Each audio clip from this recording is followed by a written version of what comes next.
આપણને લેખિતમાં જમીનનો ઠરાવ 2 ન કરી દે ત્યાં સુધી આપણે કોઈને ઊભવાનું નથી. અને હા, જે આપણી સમિતિ છે કાયદેસરની, એ કાયદેસરની રહેશે જ, એ કાંઈ જશે નહીં. આપણી સીટ અનામતની છે એ રહેશે જ, કાંઈ જશે નહીં. અને આ લોકો જે ચૂંટણી ટાઈમે બધા વાયદાઓ કરે છે પણ ટાઈમે કોઈ કરતા નથી. જે મારી સાથે ઘટના બનાવવા આવી એ તો આપ બધા જાણો જ છો, બરાબર. એટલે હવે પછી કોઈ પણ આવે, કોઈ પણ આમ ગમે એમ કરે કે ભાઈ અમારે કોઈ ફોર્મ નથી ભરવું ને અમારે કોઈને મત દેવા નથી. આજે દેશને આઝાદ થયા, સંવિધાન લાગુ થયું, પંચાયત ધારો 1993માં લાગુ થયો, ત્યાર સુધી આજ દિન સુધી તમને ક્યાં લાભ આપવામાં આવેલા છે? મને કયો, બરાબર. હવે હોલ બનાવશે, સફાઈ કરી દે, ભાઈ પતી ગયું. બાકી આપણા તમામ લાભો છે એ લોકો દેવા માગતા નથી. એટલે આ વર્ષે 2027ની વર્ષ દરમિયાન જે પંચાયતની ચૂંટણી આપણે આવે છે તેમાં કોઈ સામાજિક અનુસૂચિત જાતિના લોકોને કોઈ ફોર્મ ભરાવવાનો થતો નથી. ભલે તાલુકે સોંપાઈ જાય.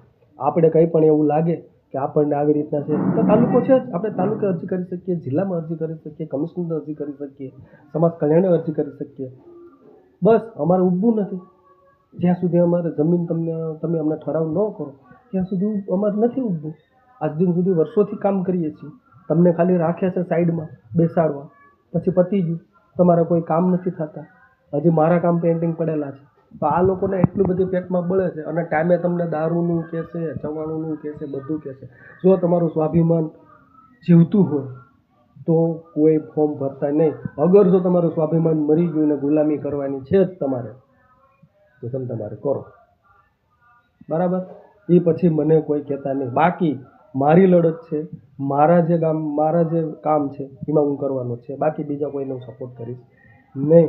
એટલે 2 હાથ જોડીને નમ્ર વિનંતી છે કે આ વર્ષે તમને 2027માં 12મા મહિનામાં ચૂંટણી છે ત્યારે તમને ગમે એટલા લાભ લોભ અને બધું કરશે, સામ દાન ભેદ બધું તમને ગાળામાં હાથ નાખીને ખામી કરી દેશું બધું, તો કોઈ કરી દેશે નહીં. કારણ કે આનું જીવતું ઉદાહરણ અત્યારે છે. આજે 50 વર્ષ થયા, 70-78 વર્ષ થયા, બરાબર. તોય કોઈ તમારું કોઈ પંચાયત કે કોઈ તમારું કામ કરવા માગતું નથી. અગર જ્યાં સુધી આપણી જમીનના ઠરાવ ન કરે, આપણે જે આજીવિકા માટે જમીન ન મળે, કેમ કે આપણી પાસે કોઈ એવો સ્ત્રોત નથી કે આપણે આજીવિકા માટે જીવી શકીએ, બરાબર. એટલે ખાસ કરીને અનુસૂચિત જાતિના લોકોને કહેવાનું છે, અમારે લેરકા ગામના, ખાલી ફક્ત લેરકા ગામના અનુસૂચિત જાતિના લોકોને કહેવાનું છે કે ટાઈમે તમને બધું કહેશે પણ કોઈ તમારું ધ્યાન દેવામાં કે નોંધ લેવામાં આવશે નહીં.